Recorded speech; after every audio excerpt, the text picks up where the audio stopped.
Here's my pull workout that took my back from this to this in just 7 months. So exercise number 1, we have the lat pullover. Now this movement is excellent for warming up the lats and making sure they are firing so that you can target them properly in your other movements. Now, what I mean by this is when you then complete a lat pull down after this, you're going to be able to contract your muscle much more, feel it 10 times more, and just overall get a better stimulus and make the session more productive by actually feeling out the muscle.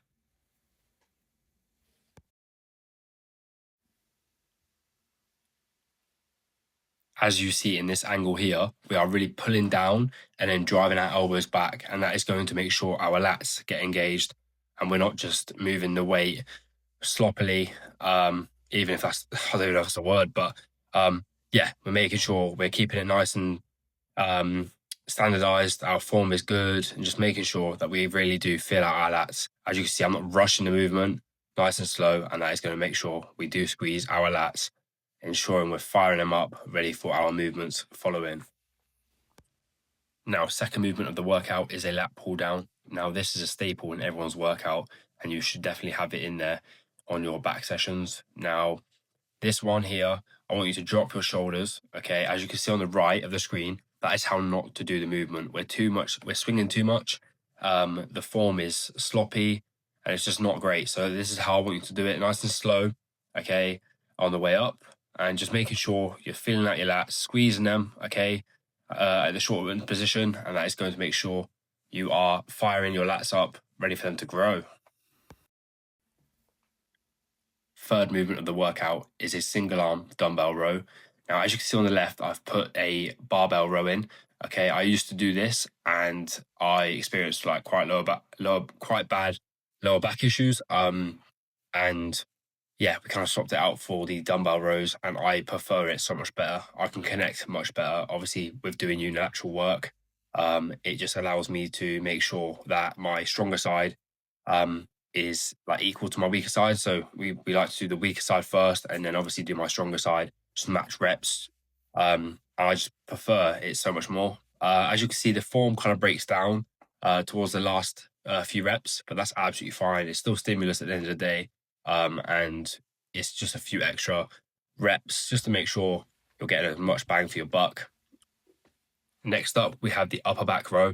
Now, this movement here is an excellent movement, and there is a little cue that I want to give to you, and that is, imagine there is an egg between your scapula, okay, and you need to drive your elbows back and crack that egg.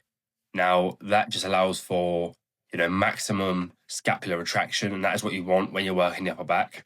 And as you can see here, I'm keeping my chest against the pad, making sure that I am in line, okay, and how you're meant to be with the machine.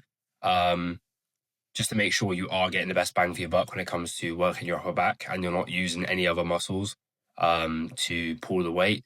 Just make sure your form is, again, standardized, and you will grow your upper back, and you should feel the burn, okay, especially with this machine. This is a real gritty machine. Like this does kill your upper back in the best way possible, and you can really feel every bit of stimulus.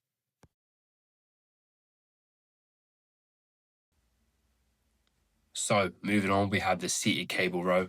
Now this movement is one of my favorites for the lats. Okay, as you see there, I'm going all the way back, okay, on the machine, and then I drive a little bit forward, and I see where my lats connect and where they feel best. Okay, and that is where I will drive backwards to. Okay, just making sure that at all times I'm keeping the stimulus and I'm not just dropping the weight. I'm keeping it nice and strict with my form, and just making sure I am getting the best squeeze possible for my lats.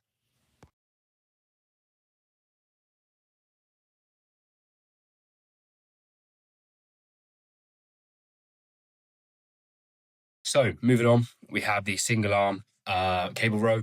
Now, I like to use a bench normally, but I just use this one for the purpose of the video, and it allows for a quick and easy setup. And to be fair, I quite like it. Feels all right. Can't go as heavy as I can on a bench, just purely because of stability, and that is why the bench plays a huge role. But yeah, just trying to keep as good form as I can here. Just make sure I'm squeezing my lat. I'm feeling out the lat just to make sure I am connected with it. It kind of gives that muscle like the mind to muscle connection, if you touch that body part, I kind of just feel a little bit, it's like a mind thing, if I'm honest. It obviously doesn't actually do anything, but in my mind, I'm making sure that I am focusing on that targeted muscle. So moving on to the bicep portion of the workout. Now, these are pretty standard, don't really have to explain it. Just keep your elbows back. Okay, these are the seated dumbbell curls.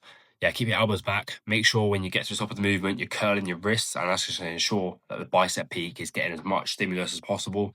And it's really going to make sure that you are feeling the movement. Now, same with this one. Now, I've attached the 2D handles to this attachment here, and this is an absolutely brilliant way to make sure your biceps are growing and just getting the best stimulus you can, instead of just using a normal straight bar. Obviously, if you don't have this, then use a straight bar, but for me personally, this one is undefeated, and I really do like how it feels on my biceps, and it's just a nice, comfortable machine. I really do like the setup on this one. So yeah, give it a go if you do have the equipment in your gym.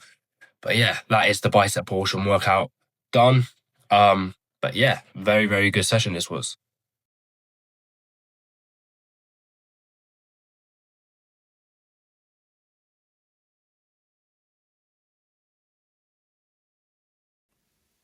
Don't forget to like, comment, and subscribe. Would greatly appreciate any support on the channel. And once again, thank you to everyone who's watching the videos.